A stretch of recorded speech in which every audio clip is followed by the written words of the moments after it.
반갑습니다. 성도 여러분, 직분론 강의에 오신 여러분들 환영합니다. 오늘은 안수 집사에 대해서 오늘과 다음 주 2시간 동안 함께 살펴보도록 하겠습니다. 오늘은 집사직의 기원과 그 변천 과정에 대해서 간단하게 살펴보도록 하겠습니다. 먼저 집사직의 기원 어떻게 시작하였나 한번 살펴보죠. 신약 성경에서 소개되는 이 초대 교회에는 사실 아주 간단한 조직을 가지고 있었습니다. 사도 바울이 빌립보 교회에 보낸 편지에 보면 빌립보서 1장 1절에는 이렇게 말하고 있습니다. 그리스도 예수의 종 바울과 디모데는 그리스도 예수 안에서 빌립보에 사는 모든 성도와 또한 감독들과 집사들에게 편지하노니 라고 이야기하는데요. 여기 보면 감독과 집사들에게 라고 말해서 교회 안에 두 가지 직분이 존재하고 있는 것을 우리에게 말해주고 있죠. 여기서 복음이 예루살렘에서 안디옥을 거쳐서 빌립보, 헬라 지역 빌립보까지 거쳐가는 사이에 이제 집사직이 초대교회의 공식적인 직분으로 인정받고 자리매김했다는 사실을 바울의 이 서신 속에서 우리는 읽어볼 수 있습니다. 그러면 이 집사직분이라는 건 도대체 언제부터 어디에서 왜 세워지게 되었을까요? 그 기원은 사도행전 6장에서 기원을 찾을 수 있습니다. 사도행전 6장 1절에서 6절 말씀 제가 읽어보겠습니다. 그때의 제자가 더 많아졌는데 유다파, 헬라파 유대인들이 자기의 과부들이 매일의 구제에 빠짐으로 히브리파 사람을 원망하니 12사도가 모든 제자를 불러 이르되 우리가 하나님의 말씀을 제쳐놓고 접대를 일삼는 것이 마땅하지 아니하니 형제들아 너희 가운데서 성령과 지혜가 충만하여 칭찬받는 사람 7을 택하라. 우리가 이 일을 그들에게 맡기고 우리는 오로지 기도하는 일과 말씀 사역에 힘쓰리라 하니 온 무리가 이 말을 기뻐하여 믿음과 성령이 충만한 사람 스데반과 또 빌립과 브로고로와 니가노르와 디몬과 바메나와 유대교에 입교했던 안디옥 사람 니골라를 택하여 사도들 앞에 세우니 사도들이 기도하고 그들에게 안수하니라. 예루살렘 교회는 날로 성장하면서 주님을 따르는 제자의 숫자가 더욱 많아지게 되었습니다. 그에 따라서 구제를 필요로 하는 사람들의 숫자도 훨씬 더 많아지게 된 것이죠. 그러다 보니 문제는 헬라파 유대인들이 이 구제에 함께 동일하게 동참해야 되는데 자꾸만 그 구제에서 뒷순위로 누락되어져 빠져나가게 되는 겁니다. 그러자 이 헬라파 유대인들이 히브리파 유대인들을 원망하는 일이 자꾸만 발생하게 됩니다. 이건 히브리파 유대인들이 헬라파 사람들과 자신들을 구별되게 차별시킨 데에서부터 기인한 문제였죠. 여기서 히브리파와 헬라파 같은 유대인임에도 불구하고 이렇게 파당이 나뉘어지는 건 뭘 기준이 삼아 이야기하는 걸까요? 본토 유대에서 태어나서 그들의 일상 용어였던 아람어를 사용하는 이들을 가리켜 그들은 히브리파 유대인이라고 불렀고요. 유대인이지만 헬라 지역에서 태어나서 헬라어를 사용하는 사람들을 헬라파 유대인이라고 불렀습니다. 이들 두 부류에는 언어가 사실 다른 것만이 아니라 다른 언어는 다른 생활 문화를 가져오게 마련이죠. 그래서 생활 문화에서도 차이가 나는 이질적인 두 그룹처럼 여겨지게 되는 겁니다. 이렇게 불거진 문제를 보며 사도들은 자신들이 말씀과 기도를 제쳐두고 이 구제에만 매달려 있는 모습이 옳지 않구나라는 생각을 하면서 구제의 사역을 맡아줄 일꾼들을 필요로 하게 되었는데 이에 맞춰서 새롭게 7명의 사람들을 뽑아서 안수하여 세우니 이게 바로 집사의 시작, 곧 안수 집사의 시작입니다. 놀라운 것은 사도들이 세운 이 집사들이 7 집사가 모두 다 헬라파 유대인이었다는 겁니다. 사실 니골라는 이방인 출신이었는데 유대인으로 입교하여 들어온 사람이라고 말하죠. 그 외의 사람들은 다 헬라파 유대인이었던 것입니다. 이건 사도들이 이 문제에 있어서 헬라파 유대인들을 봉사자로 세워서 이 문제를 누구도 누락되는 일이 없게 만들어야겠다라는 결심을 가지고 이렇게 세웠다는 측면에서 의미가 크다라고 생각합니다. 사도들은요, 이 히브리파 유대인들이 헬라파 유대인들을 배척하고 구별해내는 것을 옳지 않다라고 여겼던 것이 분명합니다. 그래서 이 헬라파 유대인들 6명과 이방인으로서 유대교에 입교한 사람 니골라까지 7명을 집사로 세워서 그들로 하여금 이 구제 사역을 돌보게 했다는 거죠. 초대교회는 당시에 교회에 발생한 이 두 가지 문제, 첫 번째가 바로 히브리파 유대인과 헬라파 유대인 사이에 일어난 이 갈등의 문제가 첫 번째였고요. 두 번째 문제는 이 사도들이 자신이 직무를 행함에 있어서 우선순위가 되는 말씀과 기도를 제쳐놓고 구제와 다른 것에 매여서 숫자가 늘다 보니까, 사람들이 늘다 보니까 거기에 더 많이 매여버리는 이 우선순위가, 사역의 우선순위가 뒤바뀐 문제를 지혜롭게 해결해야 할 필요가 있었습니다. 이건 결코 작은 문제가 아니었습니다. 그래서 사도들은 집사의 선출 자격으로 성령과 지혜가 충만한 사람을 뽑아서 일을 하되 그냥 하는 것이 아니라 성령의 인도받아서 지혜롭게 일 처리할 사람들을 안수하여 세워 그들에게 직임을 주고 이 일을 감당하게 했던 것이지요. 물론 여기 사도행전 6장에서는요, 이들이 안수받아 세워졌다고 말할 뿐이지 집사라고 불렀다는 단어는 사도행전에 등장하지 않습니다. 그러나 사도행전 21장 8절에 보면 명확하게 이 문제를 해결해 줍니다. 6장에서는 기도하여 세웠다고만 나오지 집사란 이름 없지 않느냐? 그러나 사도행전 21장 8절에 이렇게 말합니다. 이튿날 떠나 가이사라에 이르러 7 집사 중 하나인 전도자 빌립의 집에 들어가서 머무니라, 이렇게 말합니다. 우리는 여기 7 집사라는 이름, 이 말씀에 근거해서 안수하여 세운 사람들이 집사라고 불렸구나라는 사실을 분명히 알 수 있지요. 이들은 처음부터 세워진 목적이 뭐냐면 목회자를 돕는 조력자로서, 사도를 돕는 조력자로서 그들은 세움받았고, 또 사도들과 함께 일하는 동역자로서 세움받았습니다. 그리고 이들이 세워짐으로 인해서 교회가 아주 풍성하고 왕성한 사역을 할 수 있도록 하나님의 몸된 교회에 크게 이바지하는 일꾼들이 되었다라는 거지요. 집사의 기원은 이렇게 사도행전에 복음 사역이 왕성하게 진행되면서 사도행전 신약 성경에 이미 그 기원을 이야기해주고 있다는 측면에서 우리가 왜 집사 직분을 세워야 하는가, 당위성이 분명히 서게 되는 겁니다. 자, 두 번째는요, 이 집사직은 그럼 어떻게 변천되어 왔는가를 간단히 살펴봅시다. 예수 그리스도의 복음이 예루살렘에서 안디옥에서 빌립보로, 헬라 지역으로 전파되는 과정에서 이미 집사직은 공식화되어졌다는 사실을 우리가 알 수 있었죠. 그리고 후기 바울의 목회서신에 보면 집사의 선택 규정까지 정하고 있는 걸로 봐서 모든 교회는 이렇게 집사를 세울 것을 명하면서 필요성과 당연직으로 세우는 것을 그 당시 교회는 당연히 여겼다라는 걸 볼 수 있죠. 디모데전서 3장 8절에서 13절 제가 한번 읽어봅니다. 이와 같이 집사들도 정중하고 일구이연하지 아니하고 술에 임박이지 아니하고 더러운 일을 탐하지 아니하고 깨끗한 양심에 믿음의 비밀을 가진 자라야 할지니 이에 이 사람들을 먼저 시험하여 보고 그 후에 책망할 것이 없으면 집사의 직분을 맡게 할 것이요, 여자들도 이와 같이 정숙하고 모함하지 아니하며 절제하며 모든 일에 충성된 자라야 할지니라.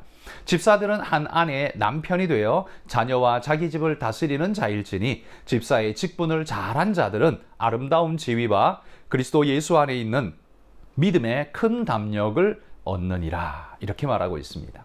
2세기 말에 교회 제도가 보다 조직적으로 정비되기 시작했을 때 집사 직분은 교회 안에 분명하게 직제로 포함되어지고 자리매김하게 되었다는 겁니다. 초대교회 때부터 그렇게 시작되어서 점점점 자리매김하게 됐다는 거지요.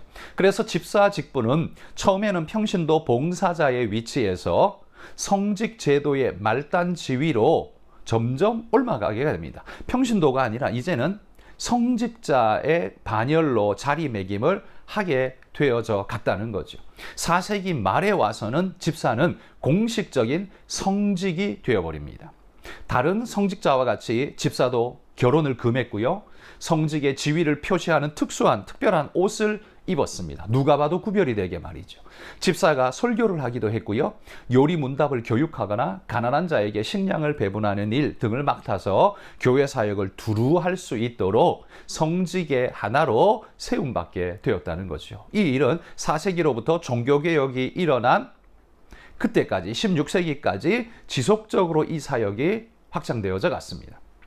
그러나 종교개혁자들에게 있어서 개혁이란 회복을 의미했습니다. 성경 그대로의 회복. 그래서 교회 직분에 있어서도 신약 성경이 말하고 있는 그 위치, 그 모습으로 돌아가야 한다라는 것이 종교개혁자들의 주장이었습니다. 루터는 교회가 필요로 하는 모든 직분을 규정하고 그 자리에 사람을 임명할 권리가 교회에 있다, 이렇게 주장했습니다. 일견 우리가 볼 때 뭐 틀린 말이 아니지 않느냐라고 생각이 됩니다. 그래서 직분자를 세우는 그 권세가 교회에 있다, 권리가 교회에 있다라는 걸 강조했어요. 루터는 종교개혁을 일으킬 때 이 로마 캐토릭 천주교를 완전히 떠나고자 시작한 사람은 아니라고 제가 누차 말씀드렸습니다.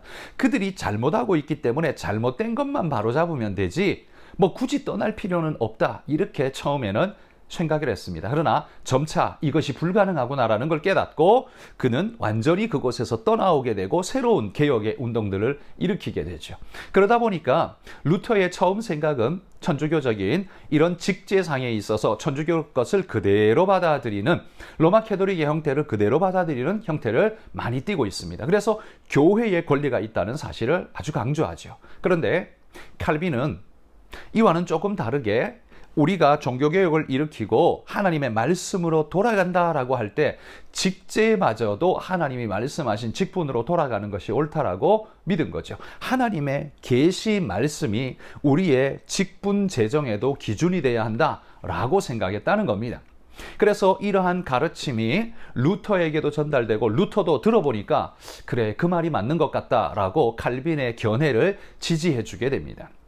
칼빈이 목회하던 제네바 교회에서는요, 이 집사의 직분을 신약 성경이 말하던 그 역할, 그러니까 구제와 봉사의 역할로 다시 회복시킵니다. 교회가 말하는, 성경이 말하는 역할이 바로 그것이기 때문에 돌아가게 됩니다. 성직이라기보다, 성직의 제도적인 어떤 장치라기보다 근원적인 자기의 역할, 봉사와 구제의 역할에 전념하는 그 역할로 돌아가게 했다는 거죠. 그래서 그는 집사직의 근원과 제도, 기능을 사도행전 6장의 기준을 두고 그렇게 돌아가야 한다라고 주장했습니다. 그래서 제네바 교회의 집사들은 두 가지 기능을 가지고 있었는데요. 하나는 이 돈이나 물건을 수납받는 일과, 헌금, 헌물 이런 거겠죠. 받는 일과 또 그것을 궁핍한 사람들에게 배분하여 나눠주는 일들에 전념하였습니다. 칼빈은 교회를 통해서 가난한 사람들에게 행해야 할 의무를 교회 구성원들이 계속 할 수 있도록 권했습니다. 왜? 그게 성경이 말하고 있는 역할이기 때문이죠. 지금 우리들의 교회도 우리가 헌금을 하면 그 헌금을 수납하고 계수하고 하는 일들을 바로 집사님들이 하죠. 보통 안수 집사님들이 주계를 맡거나 이런 주요 역할들을 맡아서 감당하고 그를 돕는 역할, 계수나 이런 단순 작업들을 위해서도 또 우리 서리 집사님들이 함께 동참해서 그 일을 하도록 해서 우리 집사님들이 이 재정적인 부분을 수납하는 일들을 우리는 하게 합니다. 이게 첫 번째 일이었고요. 또 다른 하나의 일은 자선 시설을 운영하는 일을 이 집사들이 감당하도록 맡겼습니다. 병자들이 그곳에 수용되어서 치료받을 수 있도록, 그 외에도 노인의 집으로, 또 박해를 피하는 사람들의 피난처로, 또 따뜻한 쉴 곳이 없는 이들의 숙소로 이렇게 사용되도록 했다는 거죠. 오늘 이 시대 그러고 보면 우리가 이 두 번째 사역을 교회가 많이 잃어버렸다라는 생각을 합니다. 로마 캐토릭에서는, 천주교에서는 고아원, 또 뭐 이런 일들을 많이 했죠. 하고 있죠. 또 그런 면에 있어서 그건 옳다라고 생각됩니다. 교회도 이런 돌보는 일, 함께 나누는 일, 이런 일들을 점점 확장해서 교회가 해야 할 집사 직분에게 정말 특별히 맡겨주셨던 일들, 뭐 그러다고 집사의 일만이 아니죠. 장로의 일, 목사의 일이기도 합니다. 그 모든 일을 교회의 일로서 우리가 감당해야 한다. 그래서 교회는 구제하고 베풀고 나누는 일들을 점점 더 확장시켜가는 일을 해야겠다. 이런 생각을 해봅니다. 오늘날 집사 직분은요, 교파마다 조금씩 다 차이가 있습니다. 그래서 이쪽 교파에 다니는 사람이 저쪽 교파에 가면 좀 생경한 느낌을 받을 때가 있죠. 그건 교파마다 가지고 있는 기준선이 조금씩 다르기 때문에, 정의가 다르기 때문에 조금 차이가 있을 수밖에 없습니다.